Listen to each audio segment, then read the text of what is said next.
Good morning. Hope you had a good weekend. It's Monday and time for our next review. Today, we're back with one of my favorites. We find ourselves back in London and the review of Scandal's Daughter by Emma B. Leech, the third book in the Rogues and Gentlemen series. The best part of this book is we are reunited with two of my favorite characters from the series, Adam and Celeste, Lord and Lady Foulmouth. Along with them, his aunt, Lady Russell, and of course, Mousie, our notorious pirate, who once again takes care of our villain. The hero of the third book is our devil from book 2, the Duke of Singleton, or Sin, as he's better known. However, we learn he's not such a bad fellow after all. Well, at least not the devil we first thought he was. As we discovered in book 2, Sebastian is in the market for a wife. His only vice is womanizing, and the strikingly handsome Charles Beau Stafford, the Marquis of Beaumont, the blame is laid squarely at his feet. A notorious womanizer, gambler, and rake of the time, befriended the young Duke at the crucial time in his life and has remained his closest and dearest friend since. With the mamas and young ladies throwing themselves at his feet to become his duchess, Sebastian only wishes he could have the careless, carefree reputation of his friend Beau. Then he might find a lady who cared for him, rather than only his wealth and title. When he and Beau travel to Cornwall for a week of debauchery, Sebastian, growing tired of the drunkenness and half-dressed women, finds himself riding through the countryside. When he seeks haven from a sudden thunderstorm in an old smuggler's cave, he's confronted by a large scruffy dog and a witch. Georgiana Bromford, our heroine, warned not to go near her chosen pasture for picking dandelions because the younger Gower was having one of his perverted parties, finds her haul of wildflowers dreadfully lacking. Disregarding her aunt and uncle's warning, she heads to the Gower estate fields anyway. Finding herself caught in the shower, she takes shelter in the same smuggler's cave. Confronted by an unknown gentleman, she attempts to hurriedly remove herself from the confines of the cave.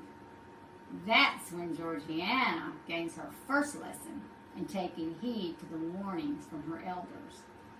The stranger demands her pay a toll to pass, and swiftly draws her into his arms for a passionate kiss. Appalled and disgusted, she attempts to react with anger rather than the fear that's raging inside her. She stands her ground, hoping her saucy tongue will gain her freedom. Seeing through her boldness, the Duke of Singleton has different ideas and decides to toy with her. Demanding her name in utter fury, biting back unladylike curses, Georgiana gives it, then demands he now let her go. Sebastian, enjoying the little minx, chooses to continue. "Oh, but I have yet to introduce myself to you," the Duke replies, mocking politely. "Then get on with it so I can make haste to forget it," Georgiana mutters furiously. He hesitated for a second, his dark eyes full of something she could not decipher. "I'm Charles Stafford, the Marquis of Beaumont, at your service, madam." And of course, here's where the fun and the torment begins. Both begin the tryst, believing it to be an innocent one that will soon be forgotten. Unfortunately for both, it's neither. Upon Sebastian's return to London, he cannot relieve his mind of the beautiful redhead who haunts his dreams and waking hours, and Georgiana is brokenhearted by the man she can't forget. Then an evil uncle shows up, claiming to be Georgiana's rightful guardian, and her world comes crashing down around her. She discovers she's an heiress. Even her name is not Bumford, but Dalton, and her parents were thrown into a London scandal of unbelievable proportions. The evil uncle has devised a plan to maintain control of it by marrying her off to his nephew. The good uncle loves his beloved niece as a daughter and turns to the only man he believes can protect her, the Earl of Falmouth. Living on the neighboring estate, the good doctor once saved the Earl's life and was told if ever he needed a favor to call on him. Indeed, our Earl of Falmouth is just the man to save anyone from an evil nobleman. A plan is devised and off to London Georgiana heads under the aegis of the lovely Celeste and the infamous Lord Falmouth. Now an heiress, Georgiana can only think of finding her Marquis, saving him from his debts, and unless his declaration of devotion was a lie, be with the man she loves.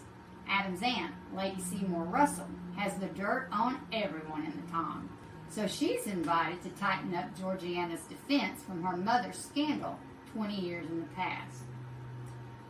"So you're the siren's daughter," Lady Russell stated upon her first sight of Georgiana. "It is a pity that you are the image of your mother," Celeste reproached. "How can you say it's a pity?" "Because it is," Lady Russell replied. "Looking like that, well, they'll say the siren's been born again." What a great story Emma V. Leech unravels here. Best friends are pitted against one another, an evil baron still must be thwarted, and the heart of a young girl is tugged in every direction. It appears the past may well indeed repeat itself. However, more than one desperate villain is determined to force the beautiful, wealthy, sweet Georgiana's hand against her will. Can Sebastian Greenville, the Duke of Singleton, oppose his family, endure the scandal, the betrayal of his friend, and the entirety of the time to protect, rescue, and be with the woman he loves? We shall see. One of my favorites. I've rated it an A+, and the heat level is a 3. Scandal's Daughter by Emma V. Leech. Check it out.